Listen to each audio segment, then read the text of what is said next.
Can we just like debunk all these excuses that we've given Kyle Shanahan this year when it comes to like people saying, "Oh, it was injuries," or we didn't have Christian McCaffrey, and it's like, in all honesty, yeah, we have injuries this year. I think there was like 18 players on IR, which was like second in the league. So like I understand that argument to a certain extent, but there were also games and times this year, like in the beginning of the year, where the team was pretty much healthy, and like games like the Rams game, for example, Mm, right? Like we lost the Rams week 2.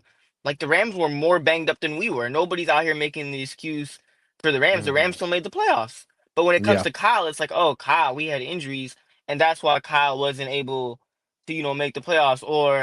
And it's like that's all really, in all honesty, that's all nonsense because I understand the injury argument, but to still come in last in the NFC West, which is like the most mediocre division, honestly, in the entire NFC.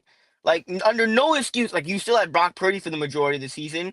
Like you still had Jordan Mason, who was serviceable, but you decided not to use him at all when Christian McCaffrey came back. Like there's certain things that Kyle did this year that you can't defend, regardless of injuries. Like not using Jordan Mason, even when Christian McCaffrey was back, when there would be times in the game where Jordan Mason would get in the game and he would have like a 16-yard run, and then you wouldn't see him at all, and you're like, Kyle, Christian McCaffrey is going for like 2 yards per carry, and he just came off injury. And then Jordan Mason's, you're getting the running game going with Jordan Mason on that one run. You pick up a first down, and you never see him again after that.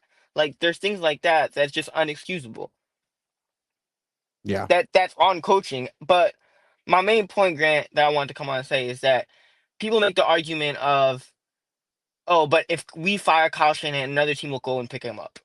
And people Mhm. love to make the comparison between Andy Reid and Kyle Shanahan. That's like a comparison. Andy Reid, two great offensive minds, both had playoff success but couldn't, finish it in the Super Bowl.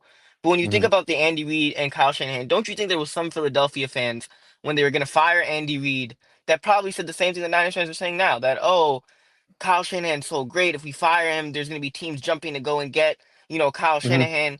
Andy Reid, the first year he got fired, he went to Kansas City. His quarterback was Alex Smith. Similar, Brock Purdy, good processor, makes good decisions.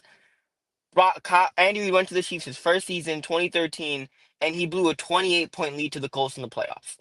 Yes, he did. And who did Andy Reid beat in the Super Bowl? His three Super Bowl victories, one came with Patrick, like three of them came with Patrick freaking Mahomes, who's ridiculous.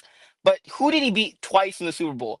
The what twice Kyle. he beat in the Super Bowl, Kyle. The one Kyle. guy The other that you time could was make the Sirianni. argument, yeah, the one time you could make the argument with Kyle is like he's arguably a bigger choker than Andy Reid. He's like the one guy that's a bigger Yeah. choker than Andy Reid. Right? So it's like I'm not saying Andy Reid's not a good coach. No disrespect to Andy Reid, but all I'm saying is that to overcome a coach like an Andy Reid or a Kyle Shanahan, you You need a need bigger someone like Kyle a Shanahan. Patrick Mahomes. You need not even a bigger Kyle Shanahan, but you need like a Patrick Mahomes, a Josh Allen, someone who can make off script plays, someone who, Yeah. even if your scheme isn't 100%, that can overcome that. Yeah. When Andy Reid had Alex Smith, he kept blowing playoff games. He blew another playoff game in like 2016, 2015 to the Titans. He blew another 20-point lead with Alex Smith. Like to overcome a Kyle Shanahan type coach, you need a quarterback like a Josh Allen or a Patrick Mahomes. And I'm not saying don't re-sign Brock Purdy. I think they will end up re-signing Brock Purdy. But I just hope it's not to like a 5-year extension and he's getting paid $60 million. If you're re-signing Brock, pay him a Baker contract. Give him the Baker contract, even if it's a little bit more. Give him the Baker contract, even though I'm not on board with re-signing Purdy, but that's what the front office will do regardless. But yeah, the whole argument of like, oh, if we fire Kyle Shanahan, another team will pick him up. So be it. Let him go on the Bears. Let Bears fans have Kyle Shanahan. Like, see how good he does with the Bears. He might make it to the playoffs, but he's gonna choke. Yeah. Go enjoy the Kyle Shanahan experience. I mean, great stuff. Yeah.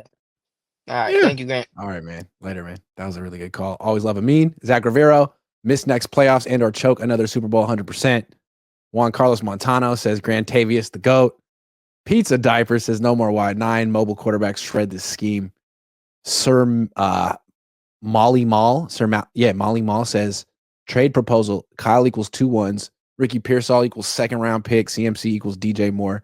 Debo and Juice equals DeAndre Swift. Okay.